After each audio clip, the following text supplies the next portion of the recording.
Buenos días. Espero que esté funcionando bien el directo. Y bueno, y gracias a los usuarios que ya están conectados. Pues nada, esta es la primera webinar que vamos a llevar a cabo desde la Asociación Psicoeducativa Rosetta. Cualquier fallo que veáis, nos los vais comentando, que lo podamos ir solventando.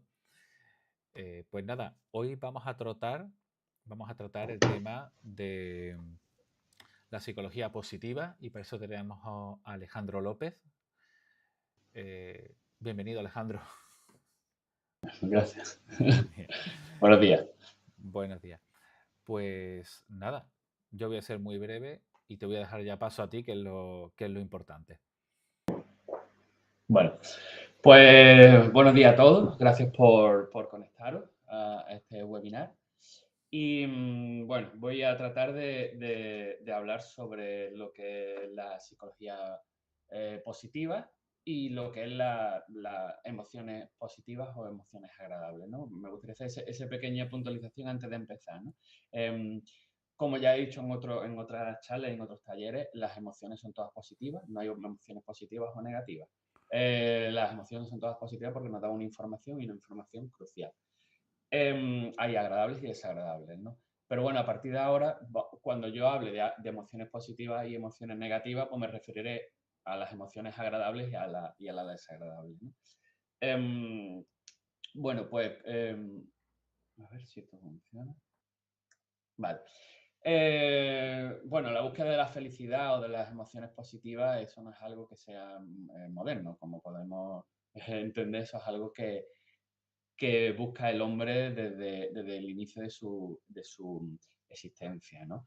Aquí nos centraremos un poco en la filosofía grecolatina, de cómo entendían eso que es la felicidad, ¿no? Para ellos la felicidad no lo llamaban tal que así. La búsqueda no era sobre todo la de la felicidad, sino de una vida plena, que llamaban ellos, ¿no? De un desarrollo de todas las actitudes y las capacidades, un florecimiento humano. Eso lo llamaban ellos eudaimonia, ¿no? Una vida buena, una vida que merezca ser vivida. Esa era la búsqueda que tenían ellos. Hoy en día nosotros buscamos pues esa felicidad, ¿no? A ver si somos capaces un poco de a lo largo de esta hora, pues bueno, aprender un poco qué es lo que pensaban ellos sobre esa búsqueda de eudaimonia y qué es lo que podemos hacer hoy en día desde la psicología científica para encontrar esa felicidad y ese bienestar. Bueno, voy a empezar contando una historia de una monjita de la congregación de... ¿No se me escucha? Yo te escucho, pero no te escucho. Pablo, ¿se me escucha? Yo sí te escucho, lo que no te estoy oyendo es por YouTube, te lo digo ahora mismo. Vale.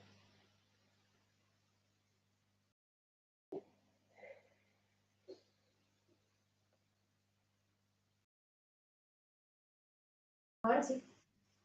¿Se escucha ahora en YouTube? Se escucha en YouTube. Vale. ¿Se ha escuchado algo o no? Nada, ¿no? Vale. Bueno, me comentan que no se ha escuchado nada. Espérate, te lo compruebo ahora mismo. Sí se te ha escuchado por YouTube, ¿eh? No te preocupes. ¿Sí? Vale, Estoy perdón. Bueno, revisándolo. entonces, vale. Pues seguimos si os parece. Vale, se me escucha entonces bien, ¿no?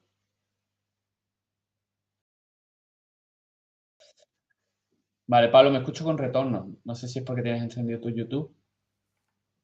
Yo estaba en silencio, así que no debo ser yo. Vale, bueno. Ahora parece que no me escucho con retorno. Perdonad los imprevistos técnicos.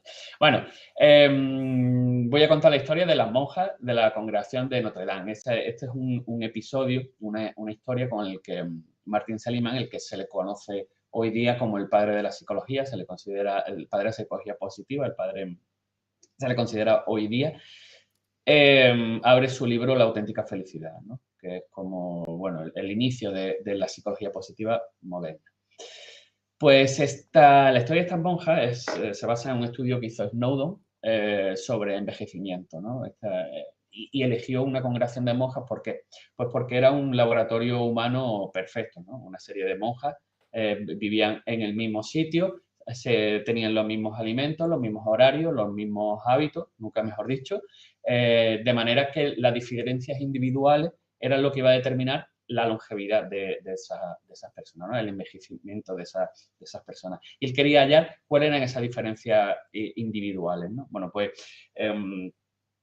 hizo un estudio sobre estas monjas cuando entraron en el convento, pues escribieron una especie de carta, una especie de diario de el por qué entraban en esa congregación y, bueno, qué sentían, un poco de esa experiencia, ¿no? Eso cuando entraron muy joven, a los 20 años, ¿no? Entonces se hizo un estudio longitudinal, que significa que, bueno, a la misma... a las mismas personas pues se le van haciendo estudios a lo largo de los años, estudios que duran muchos años, como así fue. Bueno, pues este hombre descubrió que aquellas monjas que habían en su escrito habían utilizado un mayor número de palabras positivas como alegría o propósito o felicidad, agradecimiento, compromiso, todo este tipo de palabras positivas, pues tuvieron una longevidad superior, ¿no? El 90% llegó a los 85 años y más del 50% llegó a los 94 años. En contraposición de aquellas monjas que incluyeron menos palabras de tono positivo, ¿no? Este grupo de monjas, las monjas menos felices, pues solamente el 35% llegó a los 85 años y el 10% llegó a los 94 años. Este aquí es Snowdon con su colección de cerebros, porque también este hombre pues, se dedicó a diseccionar los cerebros de estas monjas cuando desgraciadamente fallecieron. ¿Qué descubrió? Pues descubrió que aquellas monjas que sí que tenían ese propósito, sí que tenían ese interés, esa proactividad y que se mantenían activas mentalmente gracias a ese propósito en la vida, pues que habían desarrollado la enfermedad de Alzheimer. Tenían síntomas de la enfermedad de Alzheimer, pero no la habían desarrollado. ¿Qué quiere decir esto? El Alzheimer es una enfermedad que va destruyendo literalmente el cerebro. Pero estas personas que tenían un propósito y que se mantenían activas intelectualmente, gracias a esa plasticidad del cerebro, habían sido capaces de esas zonas que el Alzheimer había destruido, suplirla por otras zonas del cerebro. De manera que, pues eso, estas monjas que tenían ese sentido de la vida, la había protegido contra esa enfermedad y había aumentado su longevidad. Beneficio de cultivar las emociones positivas. Esto a mí también me parece un poco absurdo, ¿no? Simplemente el cultivo de emociones positivas pues tiene un beneficio, pues bueno, pues que es placentero, ¿no? No necesitamos alguna excusa mayor, ¿no? Pero bueno, a mí también me gusta empezar las charlas con estos datos basados en estudios que hablan sobre, bueno, pues sobre los beneficios, no solo en esa parte hedónica, ¿no? En esa parte placentera de sentir emociones positivas, sino que también, pues, como vemos, hay estudios que dicen que reduce el estrés y el impacto de las emociones negativas. Las emociones positivas o cultivar las emociones positivas no significa dar de lado o negar las emociones negativas. Todo lo contrario, ¿no? Pero bueno, ayuda, si tú cultivas esas emociones positivas, ayuda a abrir esa visión de túnel que tenemos, sobre todo cuando estamos imbuidos por una emoción negativa, ¿no?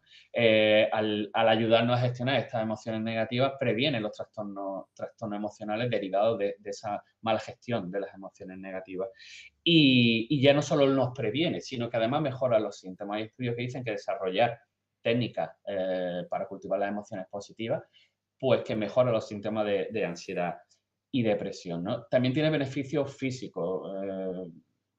Cada vez más se diferencia menos cuerpo y alma, mente y cuerpo, ¿no? Está todo conectado, ¿no? Bueno, pues el dolor, por ejemplo, es una cosa que tiene un alto componente subjetivo. El hecho de abrir ese campo a otras emociones positivas hace que nuestra atención la llevemos a otro sitio y no tanto a esa sensación propioceptiva de nuestro propio dolor, ¿no? Reduce la inflamación, como hemos visto antes, hemos dicho que reduce también el estrés. El estrés sabemos que genera el cortisol, que es un antiinflamatorio natural, y Y bueno, un exceso de cortisol lo que hace es que nos volvamos inmunes a ese efecto antiinflamatorio y por lo tanto aumenta la inflamación, el estrés, ¿no? Si tú reduces el estrés, por tanto, puedes reducir la inflamación. Y además provoca una adherencia al tratamiento en personas que tienen alguna dolencia física. Bueno, pues si tú tienes un propósito, como hablábamos, pues tienes un sentido de vida, pues haces que tengas como más ganas de estés más adherido a ese tratamiento, le hagas más caso al médico, ¿no? De tomar la medicina cuando la tienes que tomar o evites esas cosas que el médico te ha dicho, que no, esto es algo lógico, ¿no? Si tu placer diario es pues comerte ese bocadillo de panceta por las mañanas y tienes problemas de corazón, pues si tienes un amplio abanico de refuerzos positivos a lo largo del día, no te va a suponer una gran cosa. Si ese es solamente tienes tu momentito especial de tu bocata de panceta y el médico te lo quita, pues vas a aguantar un día, 2 días. A la semana dices, mira, yo lo siento, pero no voy a hacer tanto caso como si tuviera otras vías de reforzamiento, ¿no? Y además hay un estudio que dice que tienen menor estancia hospitalaria, ¿no? Que incluso esa recuperación se acelera. Bueno, pues estos son los beneficios, grosso modo, de cultivar estas emociones positivas. También mejoran las relaciones sociales. Esto es un poco casi obvio, ¿no? Las emociones positivas es un pegamento social, ¿no? Entonces, bueno, pues lógicamente, mejora las relaciones pues, sociales, ¿no? Cuando estamos alegres, las personas alegres, todo el mundo quiere estar con esas personas alegres, ¿no? Las relaciones de pareja y familiares, bueno, pues esto es algo obvio, ¿no? Nadie quiere estar al lado de un cenizo, ¿no? Pues además, una actitud positiva, una emoción positiva aumenta la apertura social, por lo tanto, te vuelve más amigable, puedes ampliar ese rango de social, ¿no? Tanto de amigos como familiares. Y nos hace más curiosos y creativos, nos hace probar nuevas cosas. Por lo tanto, también facilita esas relaciones sociales, es salir a la calle, es hacer más cosas, ¿no? Bueno, pero vamos a definir un poco qué se considera ser feliz, ¿no? Porque en esto, bueno, pues ahí puede haber debate, ¿no?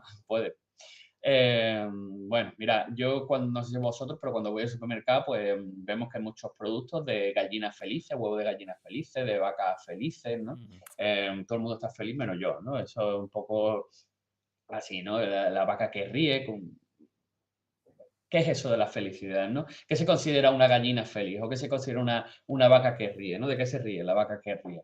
Bueno, vamos a verlo un poco. El Comité para el Bienestar de los Animales de Granja, esto es un comité del Reino Unido que habla sobre 5 puntos, ¿no? Que se considera un animal feliz. Ellos no lo llaman, no se llama felicidad animal, ¿no? Ellos lo llaman bienestar animal.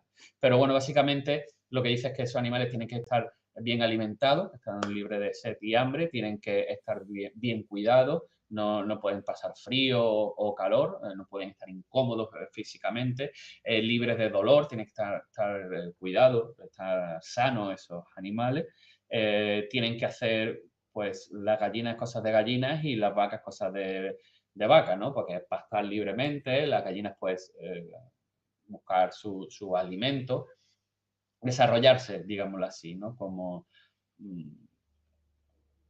para lo que se supone que hacen, ¿no?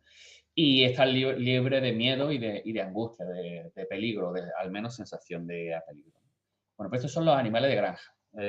Vamos a ver un poquito los humanos, si nos asemejamos o no nos asemejamos. Bueno, esto es la pirámide de Maslow. No sé si la conoceréis, pero bueno, Maslow era un psicólogo humanista que hablaba sobre las pirámides de las necesidades del ser humano, ¿no? Y que, bueno, para ser felices, pues que teníamos que tener cubiertas estas necesidades, ¿no? Esto, bueno, eso es una teoría que está un poco, está superada, pero bueno, igualmente es muy potente, es muy útil y es muy ilustrativa. Perdón. Bueno, pues esta pirámide habla sobre que hay una serie de necesidades básicas, como son la necesidad fisiológica, la de seguridad y la de afiliación, ¿no? Como base de esa pirámide, ¿no? Pues tenemos que estar pues igual que las vacas, bien alimentados, pues protegido del frío, con seguridad, una casa, un hogar, tener un entorno social, ¿no? Igual que las vacas son de pastar y las gallinas son de picar, pues nosotros somos animales sociales y necesitamos ese desarrollo social, ¿no? Esa necesidad de afiliación, de pertenecer a un grupo, ¿no? Pero además somos vacas evolucionadas que necesitamos un reconocimiento, ¿no? Un reconocimiento para ese grupo social, un reconocimiento de nosotros mismos y tener, bueno, pues confianza, un respeto, un éxito en ese grupo social y además autorrealización, ¿no? ¿Qué es esa autorrealización? Pues ese, digamos así, objetivo o propósito de vida, el sentir que tenemos un algo que, un propósito, ¿no? Un objetivo de vida. Y eso también es importante para desarrollar esta felicidad, ¿no? Voy a poner un vídeo sobre que no se escucha, Pablo. ¿Tú lo escucháis? En algún momento. Esto es un vídeo de Jesús Quintero y Antonio Gala sobre la felicidad. Vale, no se escucha porque lo tenía apagado, no sé por qué. Sí, básicamente por eso. Perdón. Bueno, voy a poner un poco del principio. ¿Hemos venido para ser felices? Esa es la gran pregunta. No sé si... ¿Hemos venido para ser felices? Esa es la gran pregunta. La felicidad hay quien piensa que es un acto intelectual. A mí me parece que no. La felicidad es algo cordial. La felicidad es un sentimiento, una emoción, como una especie de adolescencia y de abandono del alma del hombre. Y si se dice, como se piensa con frecuencia ahora, no, la felicidad consiste en tener todo lo que se desea. Lo que se desea es la felicidad. Bastaría con eso. La felicidad no es una suma de objetos. La felicidad no puede identificarse con el consumismo, con todas las necesidades satisfechas, con la eliminación de las fatigas, de la opinión ajena, de todas esas cosas que nos perturban, de nuestras cobardías, de nuestros miedos. Eso tampoco nos da la felicidad. Pero la felicidad no es algo que se pueda comprar, ni que se pueda conquistar como una tierra o una finca. La felicidad es la cosecha de una larga siembra de tanteos. Todo el mundo está tanteando para conseguir la felicidad y a veces viene, a veces nos inunda como un verde cántico y está al lado nuestro, como esos viajes en que de repente notamos que había alguien a nuestro lado cuando ya no está. Entonces la felicidad es efímera porque nosotros la hacemos efímera, porque no nos instalamos confiadamente en la felicidad. Estamos mal hechos y somos muy tontos. Bueno, no sé si la habéis escuchado bien o demasiado fuerte o qué os ha parecido el vídeo, ¿no? El contenido del vídeo, independientemente de cómo se haya escuchado. Bueno, escuchar estas dos personas, pues siempre es un placer, siempre nos lleva un poco de aprendizaje. A mí el vídeo, cuando yo lo vi, me pareció súper bonito, pero la verdad es que tampoco me enteré muy bien de lo que quería decir, ¿no? Entonces lo que hice fue diseccionar un poco el vídeo y me quedé con esas frases más importantes, ¿no? Y a partir de aquí, pues va a ser un poco el hilo conductor de la charla, ¿no? Vamos a ver un poco qué quería decir este hombre, ¿no? Vamos a coger esta primera frase que dice: la felicidad no es tener todo lo que se desea, porque lo que se desea es la felicidad. No es tener todas las necesidades satisfechas, no es algo que se pueda comprar o se pueda conquistar, ¿no? Al final lo que está diciendo es que no es tener, no es poseer, ¿no? Alejandro, es ser. Dígame. Discúlpame un segundo. No sé si tienes el altavoz puesto algo que hay como reverb. De repente has quitado el vídeo y... Ah, pues vale, pues entonces lo que voy a hacer es bajar el volumen del vídeo. ¿Se me está escuchando ahora? Sí, se te escucha bien ahora. Vale, y antes no, ¿no? Sonaba con reverberación. Vale, pues entonces es eso. Entonces, vale, voy a ir subiendo y bajando porque tengo un par de vídeos más. Vuelves a sonar con reverberación de repente. Vale, pues no sé por qué, pero no he hecho nada. Bueno, seguimos. Se escucha... Continúa, ya está. En el chat dice que te escuchan bien. Vale, pues entonces ya está. Pues... Venga, seguimos entonces, ¿no? Bueno, pues hablaba el poeta que no es tanto tener, sino como es ser, ¿no? Bueno, Mira, este es un filósofo cínico, de la escuela cínica, que se llamaba Diógenes. Bueno, Diógenes, para él la felicidad, la eudaimonia, lo basaba en la libertad interior, ¿vale? Entonces, él había tres pilares fundamentales que él consideraba básicas para alcanzar esa eudaimonia, esa felicidad. Uno de ellos era la autosuficiencia, ¿no? La autarquía. ¿Esto qué consistía? Él se desprendía totalmente de aquello material porque no dependía no quería depender de esas cosas, ¿no? Se decía, como vemos en esta obra, pues vivía en un tonel en la calle y sus únicas posesiones eran una manta, un bastón, un cuenco y un vaso. Pero dicen que un día vio unos niños bebiendo directamente de la fuente, entonces dijo que no necesitaba el vaso y se desprendió de él. Igualmente vio otro día vio a alguien comiendo lentejas del pan directamente y se deshizo del cuenco, ¿no? De esta manera, no era un rollo tanto budista como hippie, ¿no? Si no tengo posesiones, no necesito tener posesiones, ¿no? Entonces me libero de esa presión.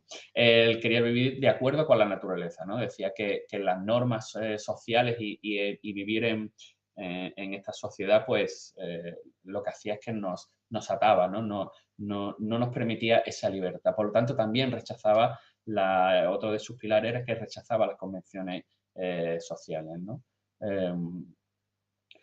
Él buscaba la felicidad en su propio interior para ser dominador de esa felicidad, ¿no? Y no depender de esos estímulos externos. Cuenta la leyenda, que es lo que se retrata aquí en este cuadro, que Alejandro Magno, el rey de todo el mundo conocido por aquel entonces, llegó victorioso de sus batallas, de sus guerras a Atenas y quiso conocer a este personaje del que tanto había oído hablar, ¿no? Y bueno, se presentó delante suya y le dijo, también yo creo que un poco para retarlo, ¿no? Le dijo, soy Alejandro y soy el dueño del mundo. Concédeme lo que quieras y lo tendrás. Y Diógenes lo que le pidió era que se apartara porque le estaba tapando el sol, ¿no? Bueno, pues este tipo era Diógenes, ¿no? A lo que dicen que Alejandro dijo, si yo no fuera Alejandro me gustaría ser Diógenes. Bueno, ¿esto cómo se traduce hoy día? Mira, Esterlin, un psicólogo social que hizo un estudio sobre la relación entre poder adquisitivo y felicidad, ¿vale? Bueno, ¿qué halló este hombre? Este hombre lo que concluyó es que a mayor ingreso había mayor felicidad, como vemos en la curva de la gráfica, pero llegó un momento en que se estancaba y más dinero no suponía mayor felicidad, mayor bienestar. Bueno, años más tarde, Kahneman volvió a hacer el estudio y él sí que lo refutó, ¿no? Se lo echó abajo a Sterling, pero con un gran matiz. Y es que él dijo que la satisfacción general con la vida sí que seguía subiendo a la vez que subía el nivel económico. Pero el bienestar emocional diario, la sensación de bienestar emocional del día a día no seguía aumentando, se estancaba a 75.000 euros. Perdón, 75.000 dólares. 75.000 dólares es algo que nos puede parecer mucho dinero, pero realmente en la sociedad americana no es tanto dinero, ¿no? Es un dinero con el que tú tienes tus necesidades básicas cubiertas, te puedes permitir algún viajecito, algún capricho, pero no es un dinero en que puedas hacer grandes expendios, ¿no?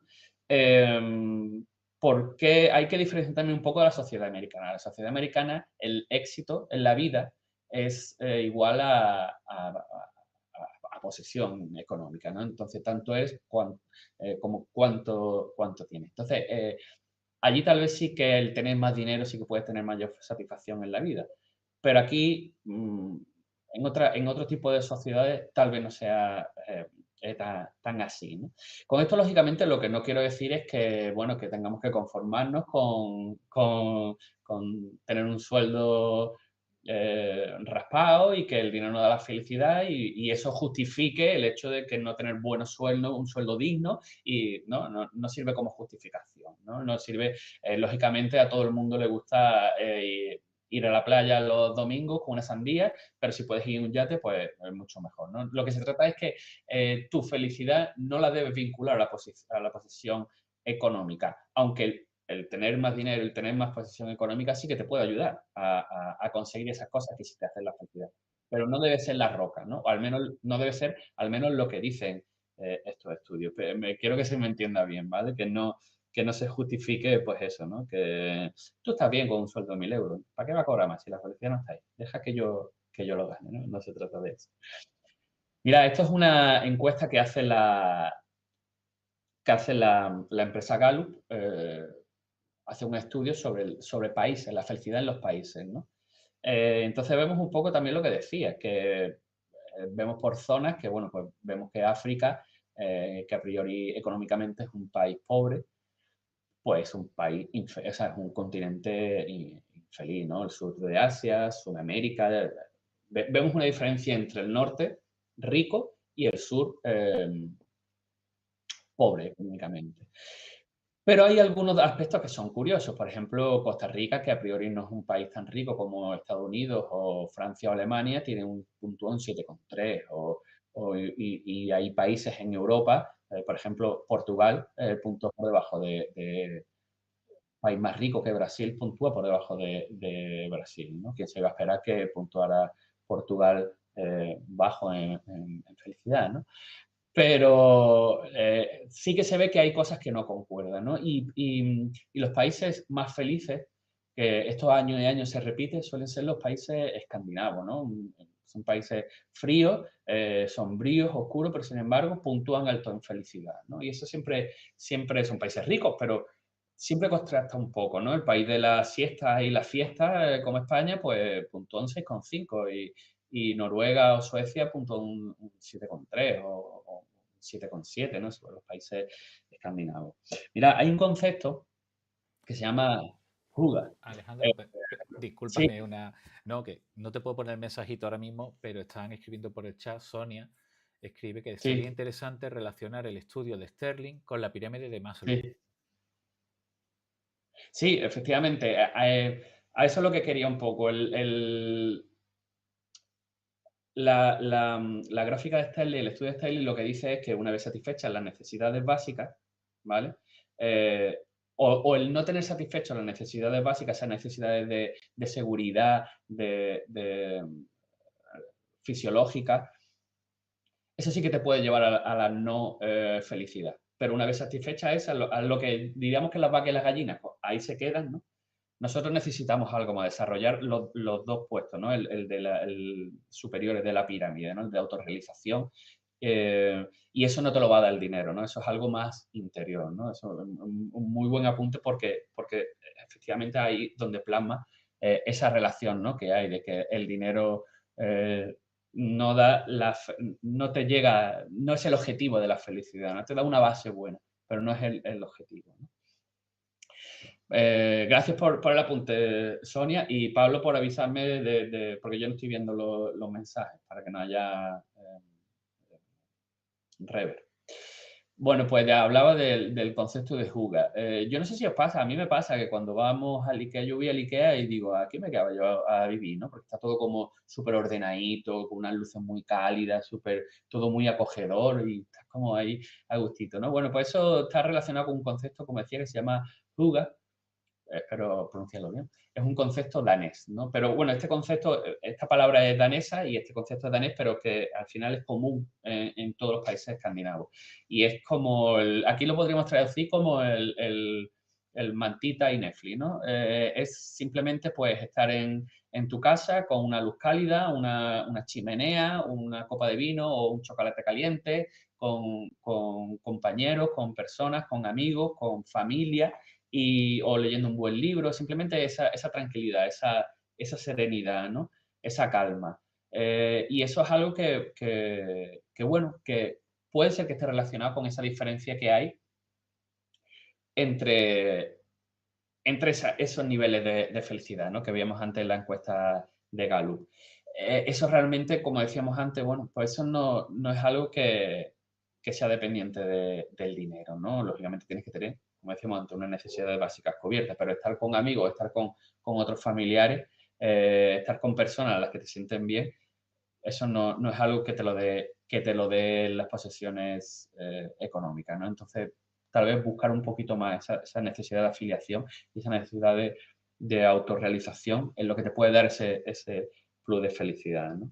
Yo aquí lo que hablo es, yo doy información para que vosotros la cojáis, no estoy diciendo esto da la felicidad, esto no da la felicidad. Yo hablo de estudios, que lo quiero dejar claro desde el principio, ¿no? Yo hablo sobre estudios y sobre textos de filosofía, cada uno que la debe encontrar donde buenamente pueda, donde buenamente la pueda conseguir. Verá. Bueno, vamos a otra frase de Antonio Gala que decía: no es la eliminación de las fatigas, de la opinión ajena, de todas esas cosas que nos perturban, de nuestras cobardías y nuestros miedos, ¿no? No, como decíamos antes, tampoco es la ausencia de las emociones negativas. Voy a contar una historia de Zenón de Citio. Zenón de Citio era un mercader, era un magnate, un gran ricachón, familia de rica, familia de magnates y de mercaderes, ¿no? De comerciantes muy ricos de la antigüedad, que salía de un puerto fenicio donde vivía, dirección a Atenas. Y iba en un barco con un cargamento de un tinte púrpura. Y el tinte púrpura en la antigüedad era un tinte extraordinariamente caro. Yo creo que hoy día no nos podríamos imaginar el nivel de valía que tenía ese tinte, valor económico. Un tinte muy complicado de hacer porque se tenía que hacer pues cogiendo caracoles del mar, que eran complicados de pescar. Además, había que coger toneladas de ese tipo de caracol para poder hacer este tinte. Por lo tanto, como lo vuelvo a reiterar, era muy caro. ¿Qué pasó? Pues si alguno no lo habéis imaginado, efectivamente, el barco náufrago antes de llegar a Atenas, perdiendo a este hombre, pues ya no solo todas sus posesiones económicas, se arruinó completamente. También su estatus de rico comerciante, ya no tenía nada, estaba completamente arruinado. Llegó a Atenas y empezó a vagar por las calles, como os digo, completamente arruinado, sin saber qué iba a hacer de su vida.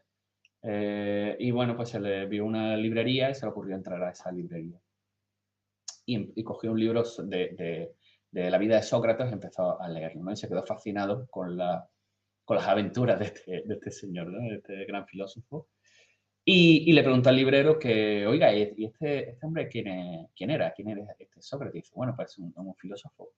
Dice, ¿y dónde puedo encontrar a una persona como él? Y en ese momento, pues pasó Crates de Tebas, que es un filósofo cínico, de la escuela cínica, como Diógenes que hablamos antes, y le dijo el librero, pues síguele a él. Y así, ¿no? Lo siguió y fue alumno suyo y bueno, empezaron una serie de aventuras y desventuras, que no entraremos ahora, pero finalmente, bueno, pues él vio que esta filosofía, este pensamiento cínico, pues no iba mucho con él y decidió abrir su propia escuela de filosofía, ¿no? Esta escuela se reunían bajo un pórtico pintado, que en griego se dice stoa poikil. No sé si os habéis dado ya cuenta de la escuela filosófica que este hombre fundó, pero efectivamente los que se reunían bajo el Stoa fueron los estoicos, ¿no? Bueno, se ha hablado mucho de estoico hoy día, sobre la filosofía estoica y el estoicismo. Tiene cosas en común con el estoicismo real, verdadero, y hay otras cosas que no, pero bueno, vamos a intentar focalizarnos en esas cosas, en esa base de la filosofía estoica, ¿no? Bueno, uno de los pilares fundamentales es la dicotomía de control. ¿En qué consiste esto? Esto consiste en que hay cosas que sí podemos controlar y hay cosas que no podemos controlar.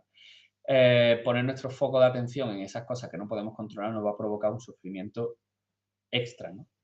Entonces, hay que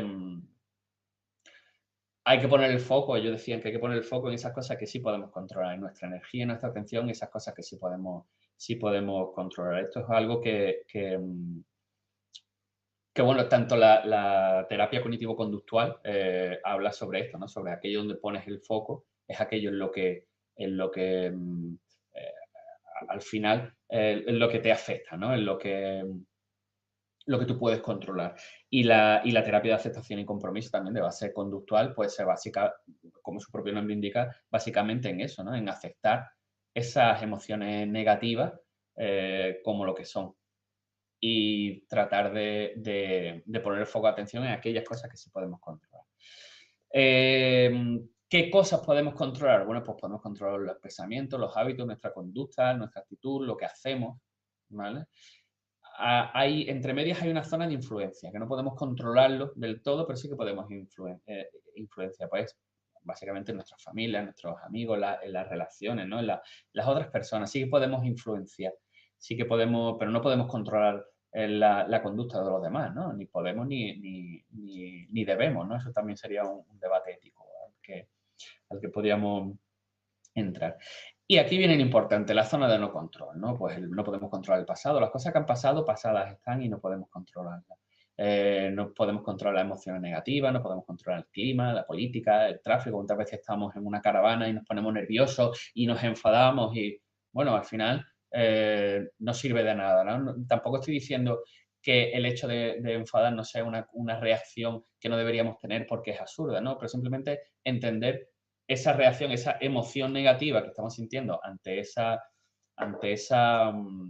situación adversa y que no podemos controlar. Entonces, ¿en qué podemos controlar? Pues bueno, pues poner una buena emisora de música y bueno, esperar simplemente a que pase el atasco, ¿no?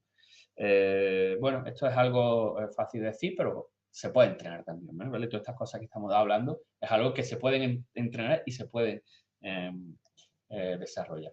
Aquí hay un concepto, pues, si no lo conocéis, bueno, el concepto de amor fati es un concepto estoico. El nombre de amor fati, esto viene de la filosofía de Nietzsche, que también hablaba sobre amar el destino, ¿no? Hacerlo, aquellas cosas que te pasan, tanto las positivas como las negativas, forman parte de ti, ¿no? Entonces, también se basa un poco en el amor propio, en amar aquello que te pertenece.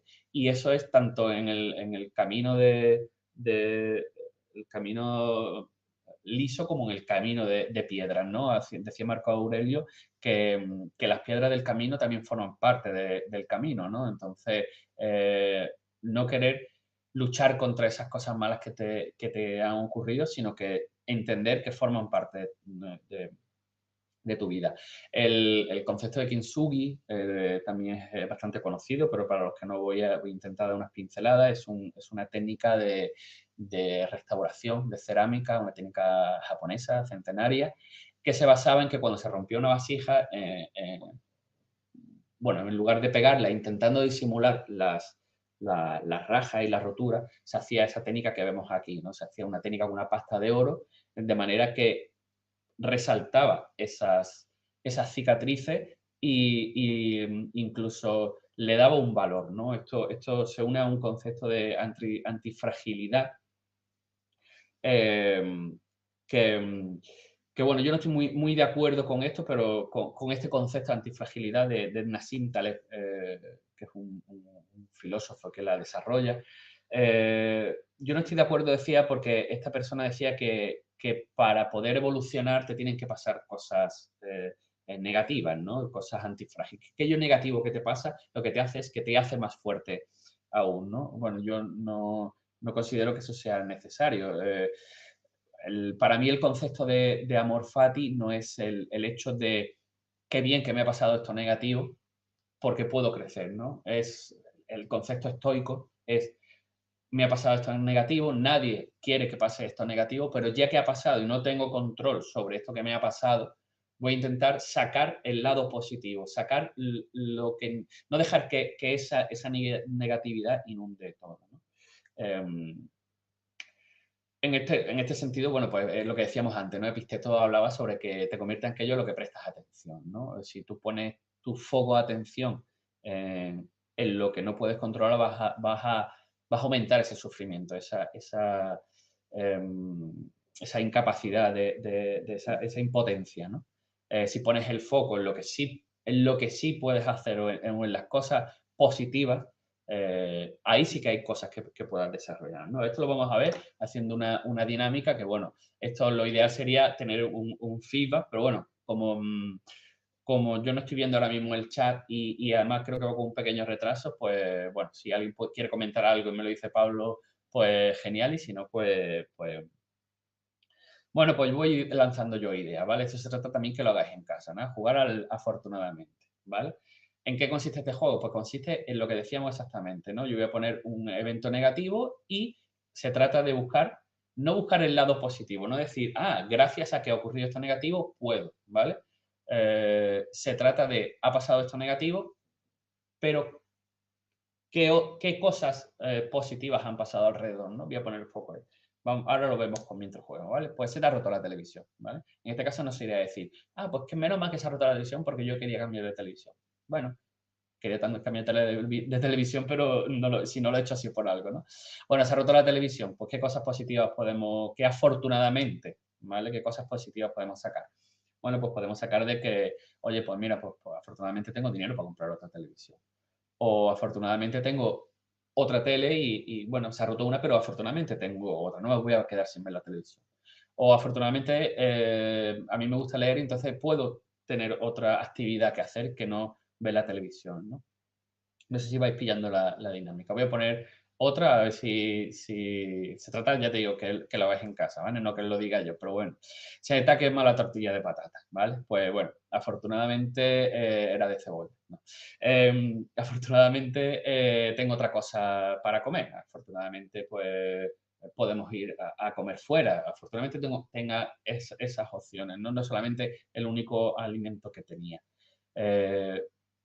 De esta manera, el foco lo ponemos en lo que sí podemos hacer. La tortilla no podemos hacer que se desqueme, pero sí podemos poner el foco en qué ahora qué podemos hacer. No sé si vamos cogiendo la dinámica y vamos a subir un puntito la dificultad, ¿vale? Soy el batería de una banda de rock mundialmente conocida y me apuntan un brazo por culpa de un accidente de coche. Bueno, pues efectivamente en la cresta de su carrera, Rick Allen, el batería de Def Leppard, un grupo inglés que estaba un número uno en su momento, sufre un accidente de coche y le tienen que amputar un brazo a un batería.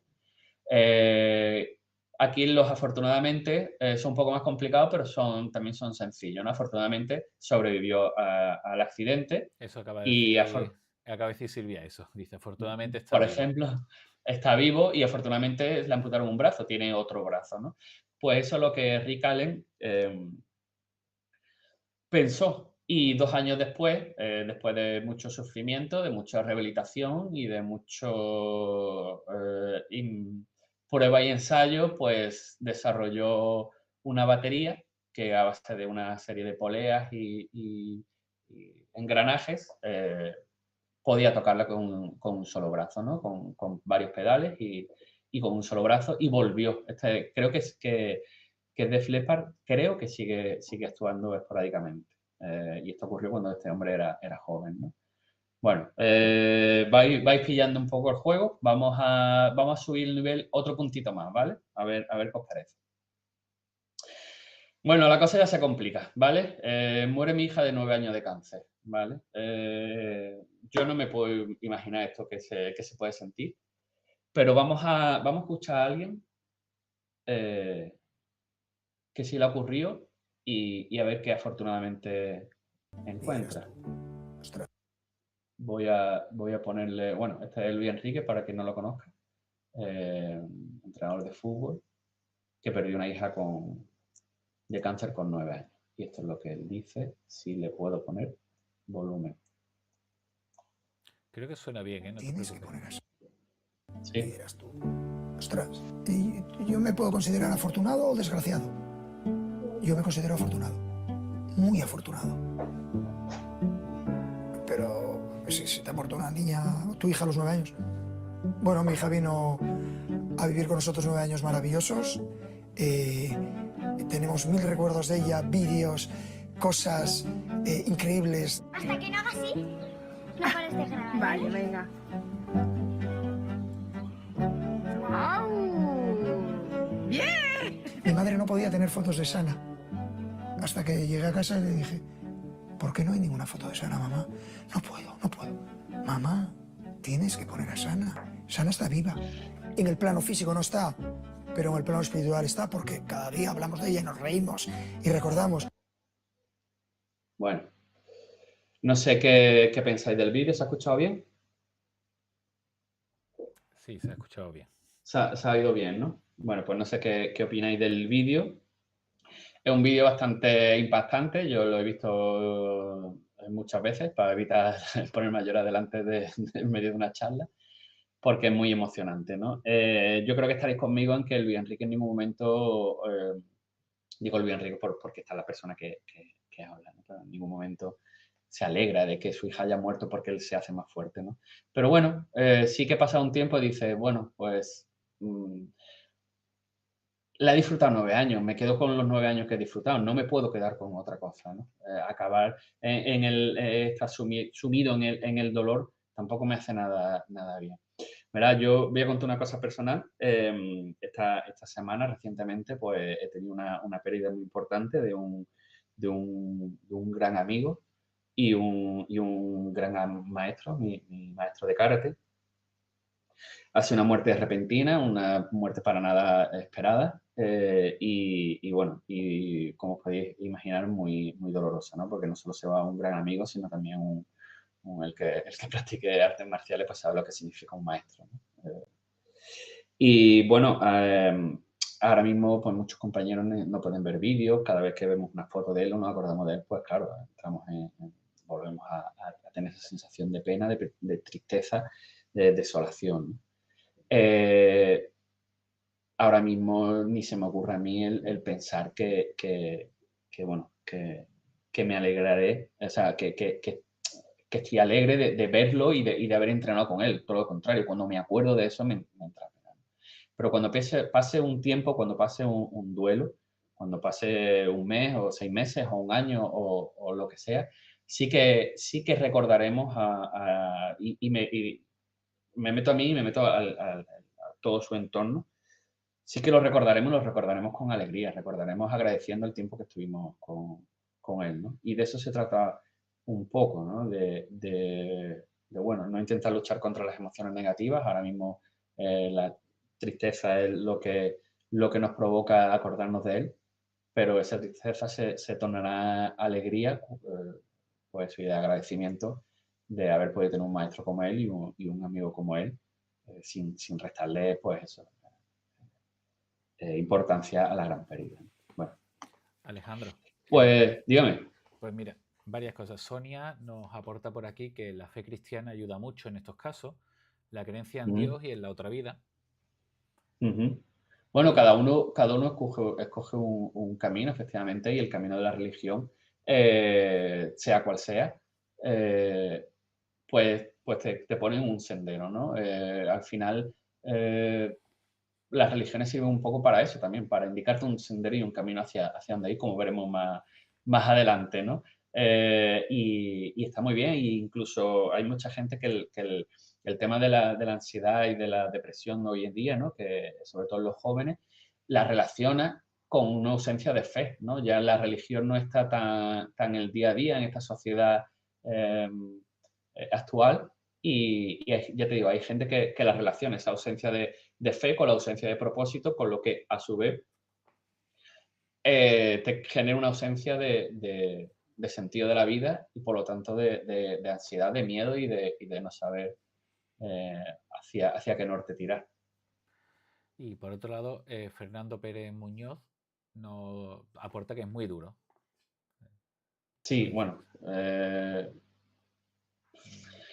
No sé. Es muy duro. El vídeo la verdad es que es bastante duro, pero bueno. No sé si se refiere al vídeo o a tu experiencia personal, pero... Bueno, todo el mundo que haya perdido a alguien sabe lo duro que es y lo que quiero un poco es que esto es un proceso, ¿no? Y aquí el proceso de duelo tú sabes más que yo, que lo gestionas, es más un poco más tu especialidad, pero que tiene un proceso, ¿no? Y que ese proceso pues habrá altibajos, pero que esa pena, esa desolación y ese acongoje al final pues tornan un recuerdo alegre, ¿no? Agridulce. Básicamente Agridulce. el proceso de duelo se termina o lo que se busca es que se termine con ese recuerdo positivo de la persona a la que se echa de menos.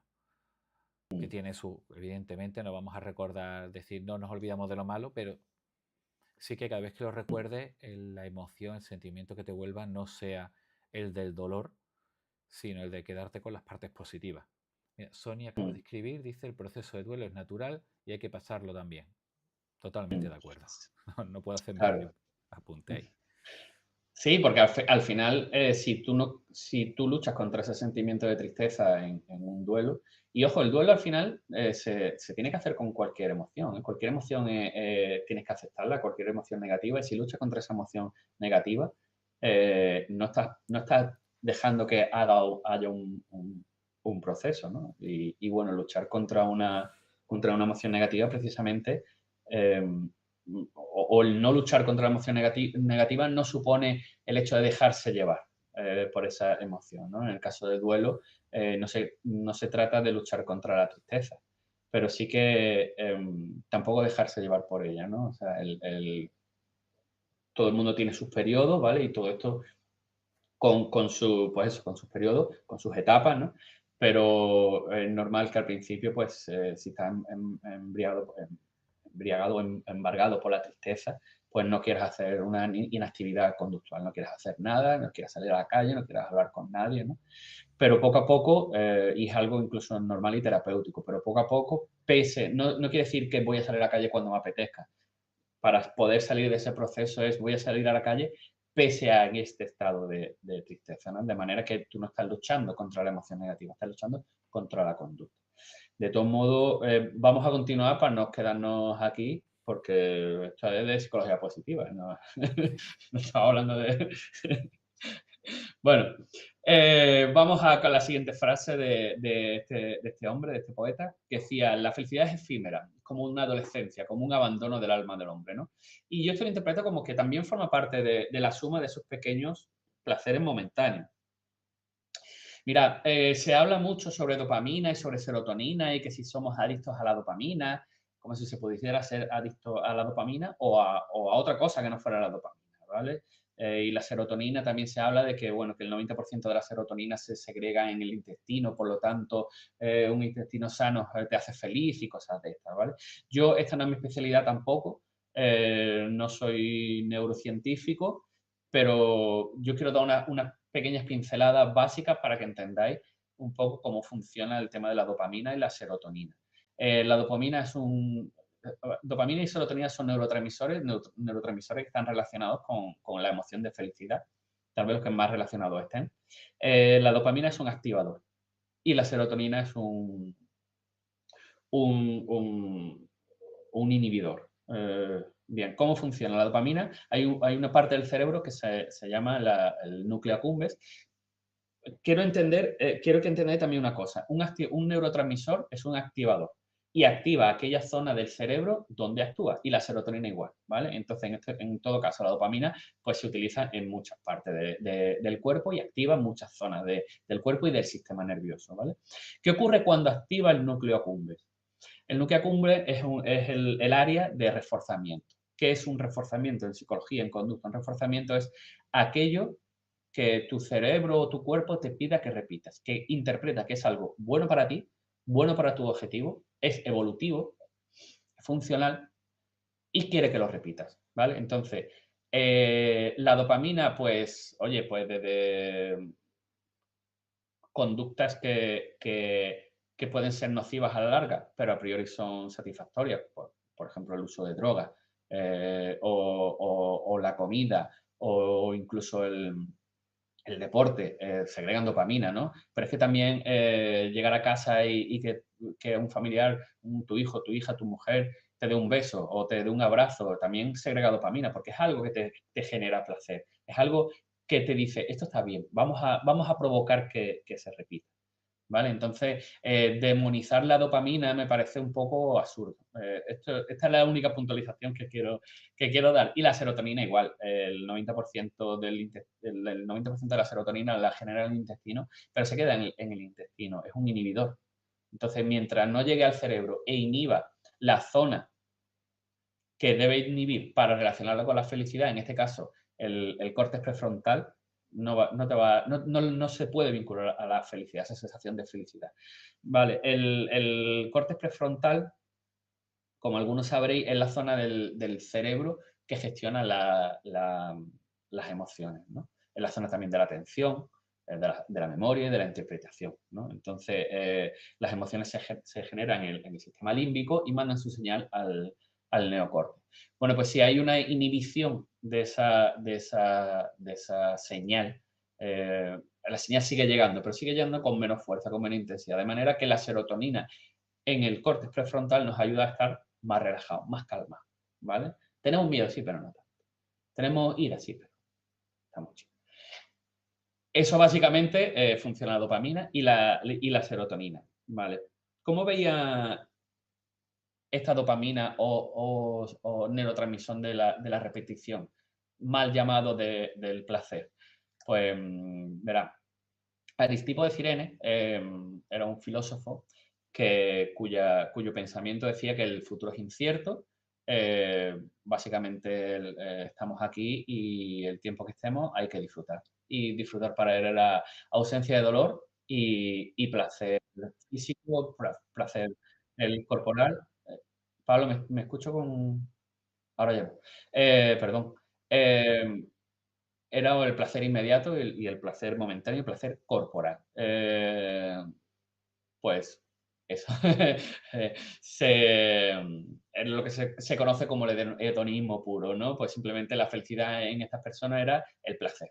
Y se centraba en todo su interior, toda su intención es evitar el dolor y centrarse en el placer. Epicuro no estaba de acuerdo con esto, aunque él era también materialista, era alumno de Demócrito, la primera persona que intuyó los átomos, creía que estábamos formados de átomos, tanto el cuerpo como mente, que se separaba cuerpo y mente, y que tras la muerte, tanto el cuerpo como el alma, pues se descomponían en esos átomos, ¿no? Entonces él decía que efectivamente la ausencia de dolor era lo que te llevaba a la felicidad, ¿no? Él llamaba la ataraxia, la tranquilidad, la paz mental, llamémoslo así, ¿no? El control de esas emociones negativas, igual que hablaban los estoicos de que no había que negarla, pero sí que había que controlarla, de que no te afectaran o no te dominaran, pues Epicuro hablaba igual de esa ataraxia y de la aponía, de la ausencia de dolor físico. También hablaba que no todo el, llamemos, placer mental o del alma, era buena toda la ataraxia. Podemos poner el ejemplo de, bueno, pues cuando tomamos alcohol, pues estamos muy alegres, muy contentos, pero luego al día siguiente estamos mal, estamos físicamente mal y a la larga pues perjudicial para nuestro cuerpo. O al revés, ¿no? Decía que no todo el mal era malo. Aquí pongo un ejemplo actual, pues, oye, lo típico cuando vas al gimnasio, pues lo pasas mal, pero te sientes bien, ¿no? Estás cansado, te pesa, tienes agujetas, pero al final es un bien para ti a la larga, ¿no? Él sí diferenciaba eso de lo que ahora puedes estar sufriendo a la larga te puede hacer bien y lo que ahora te puede hacer bien a la larga puedes sufrir. Aristipo es el aquí, el ahora y el disfrutar ya y mañana ya veremos. Bueno, Epicuro diferenciaba de dos tipos de deseos, ¿no? Los deseos que eran naturales y los deseos que eran necesarios. Y él hablaba de que la felicidad se conseguía pues con esos deseos que eran naturales y necesarios, ¿no? Como comer, beber, estar con amigos. Aquí un poco es la pirámide de Maslow, ¿no? La autorrealización, todas estas cosas, ¿no? Esos son deseos naturales y deseos necesarios. Hay deseos que son naturales pero que no son necesarios. Entonces, pues bueno, aquí he puesto viajar, por ejemplo. Viajar realmente no es una necesidad que tengamos, pero sí que es una cosa que nos aporta, ¿no? Nos aporta experiencia, nos aporta tal vez autorrealización, pero tú puedes viajar, puedes irte a Cádiz una semanita a comer pescado o te puedes ir a Tailandia un mes, ¿no? Entonces, bueno, las dos cosas te van a aportar, ¿no? Pues hay que estar vestido, pero tener ropa de marca, pues es una cosa que no es necesaria, pero sí que te gusta o comer es necesario, pero como una mariscada no es necesario, pero bueno, es una cosa que sí te provoca un placer y sí que es algo que sí que te va, tal vez no a llevar esa felicidad, esa eudaimonia, pero sí que te va a ayudar, sí que te va a poner el camino, ¿no? Esos pequeños placeres diarios sí que te ayudan a desarrollar esas emociones positivas, esas emociones agradables.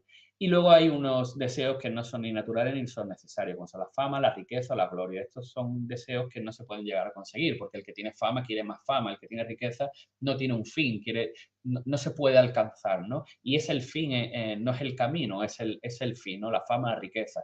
Y esto lo que crea es ansiedad y frustración, no es algo natural, no es algo necesario. Y de estos deseos sí que tenemos que desprendernos para poder conseguir esa eudaimonia, esa felicidad, ¿no? Bueno, por último, el poeta habla sobre que la felicidad es una cosecha de una larga siembra de tanteos, ¿no? Yo aquí lo que entiendo es que la felicidad también es algo que tú tienes que ir conformando, ¿no? Con tus pequeñas acciones, ¿no?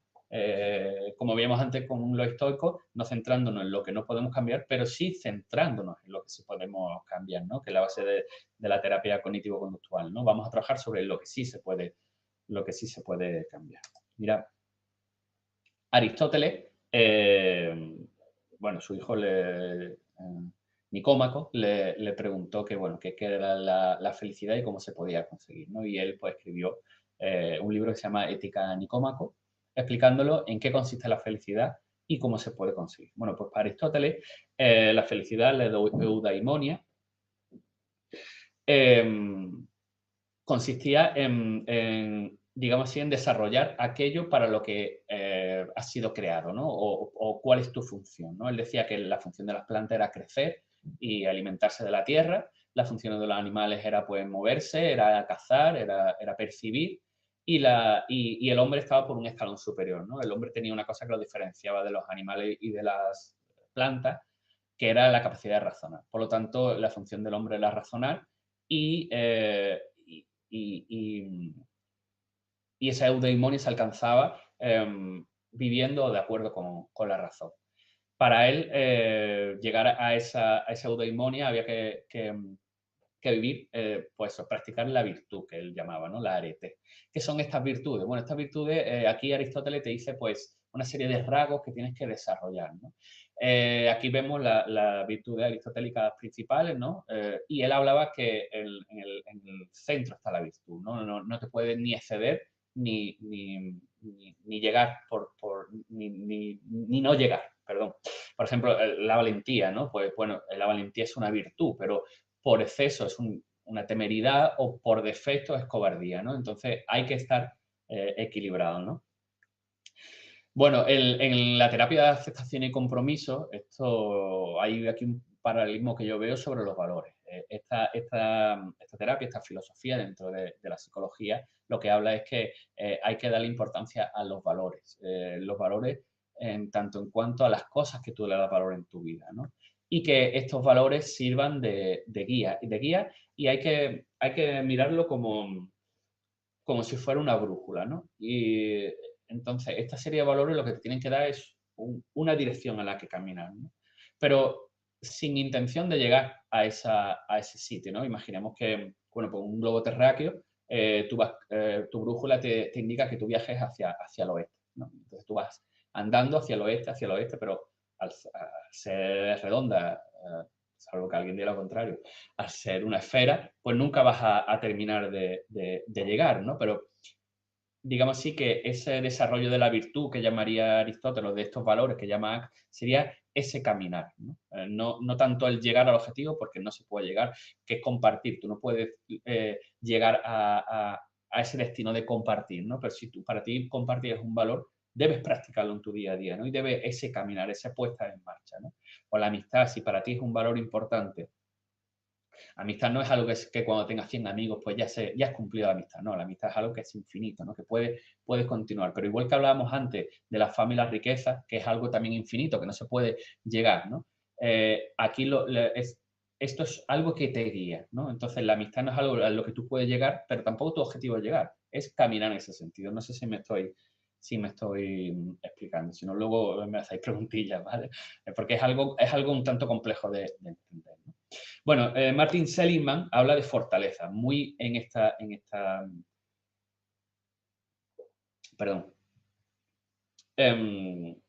este sentido, habla de fortalezas del carácter, ¿vale? Pues Seligman hizo un estudio sobre en muchas religiones, muchas culturas, muchas filosofías, muchos textos importantes, sobre qué consideraban esos valores, qué consideraban eso lo que él llama fortalezas del carácter, ¿no? Entonces hizo un poco una limpia, una clasificación.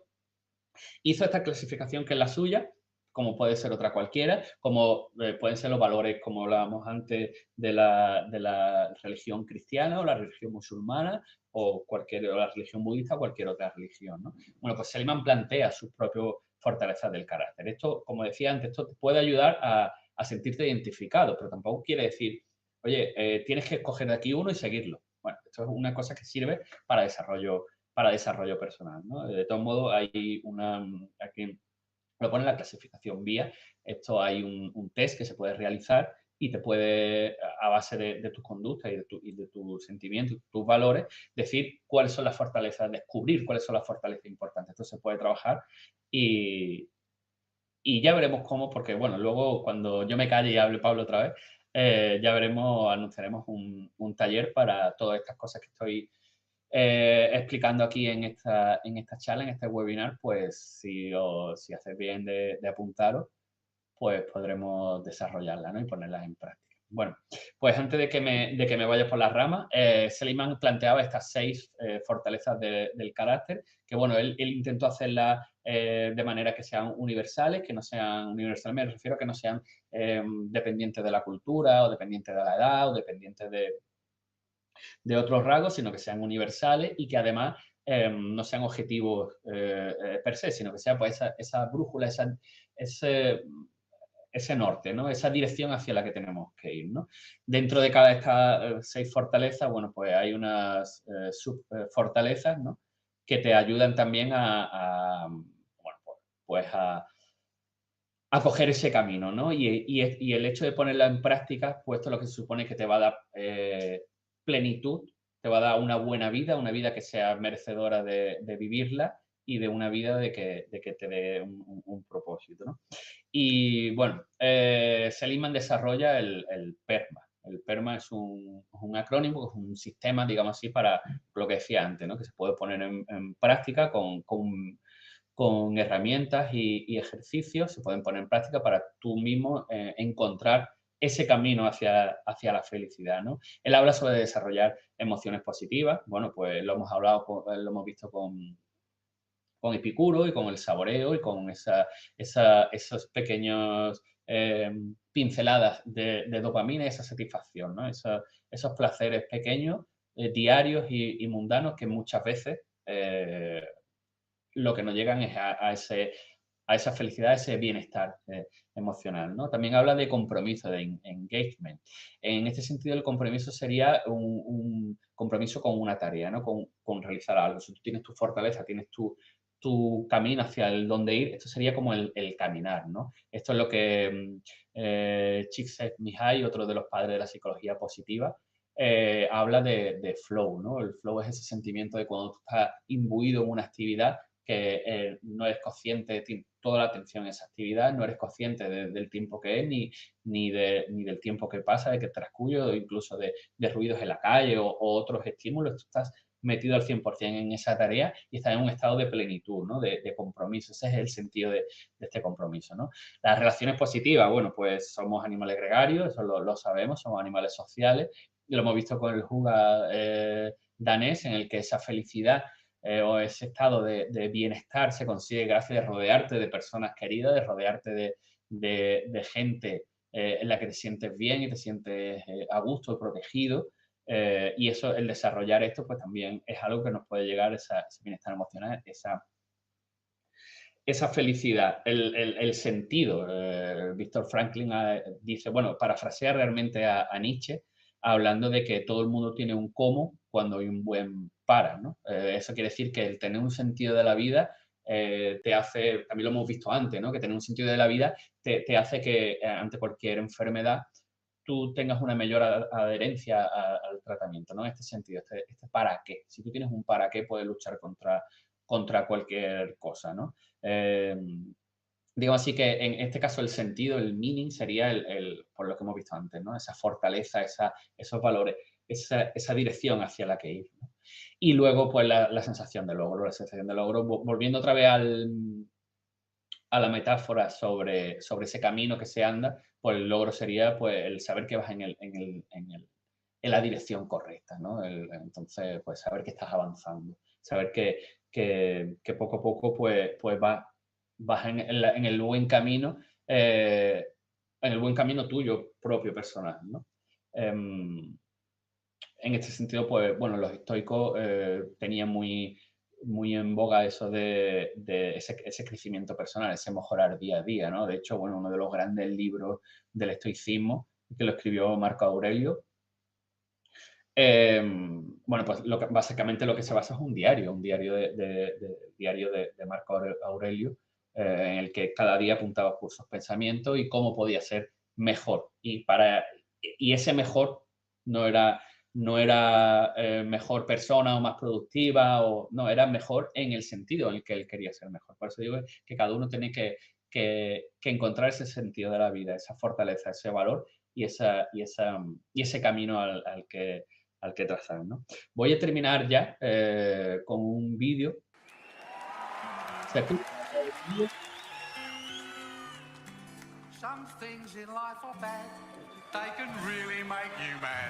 Bueno, espero que se escuche el sonido.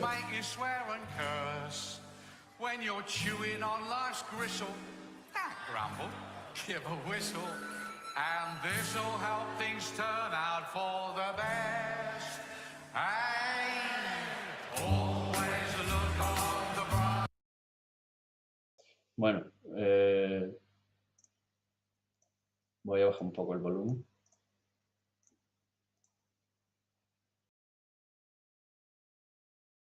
Bueno, no sé si habéis escuchado, lo dejo aquí un poco de fondo, no sé si habéis escuchado la canción o el inicio de la canción. No sé si conocéis a los Monty Python, entiendo que sí, conoceréis esta canción, ¿no?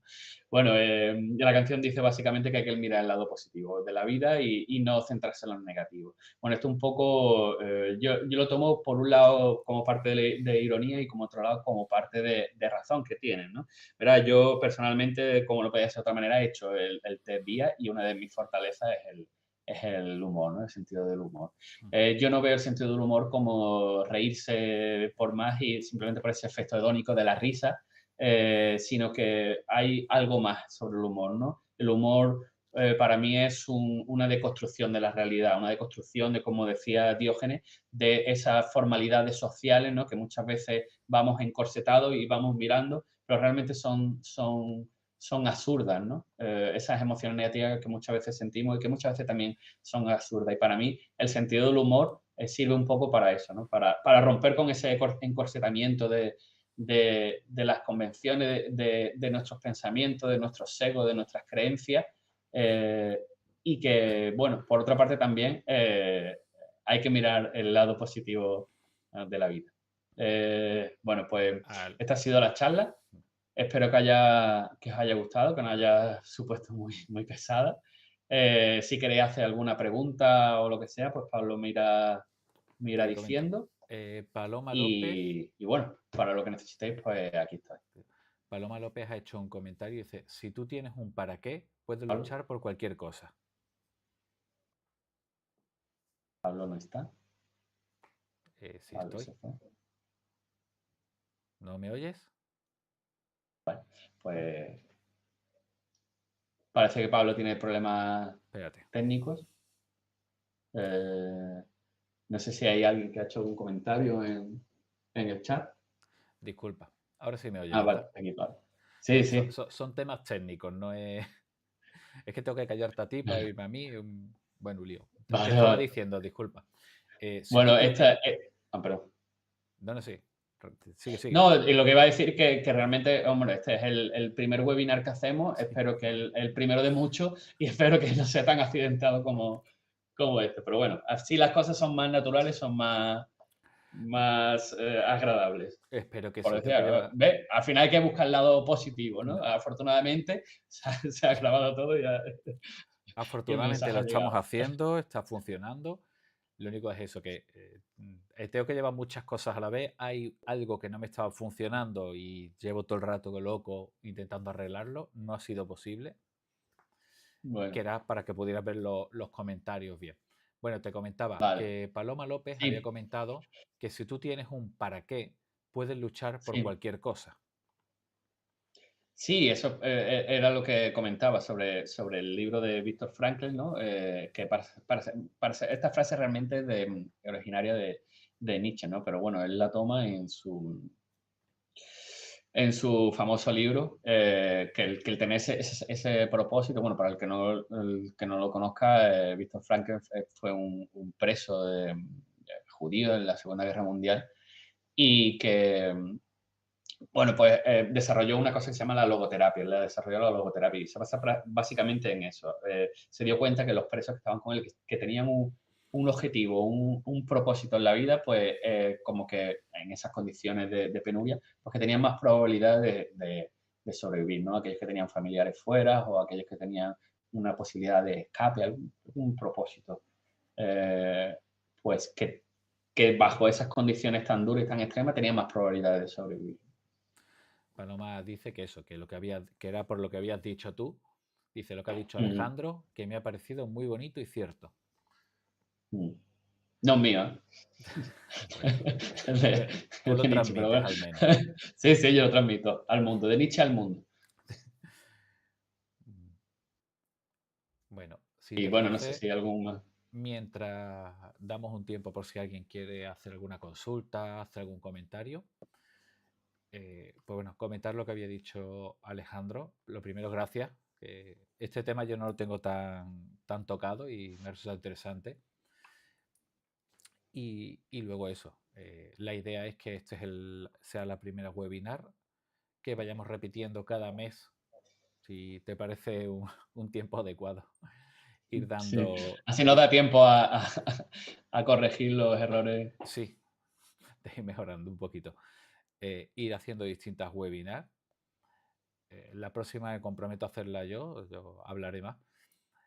Lo que no sé todavía es el tema, tenemos que decidirlo.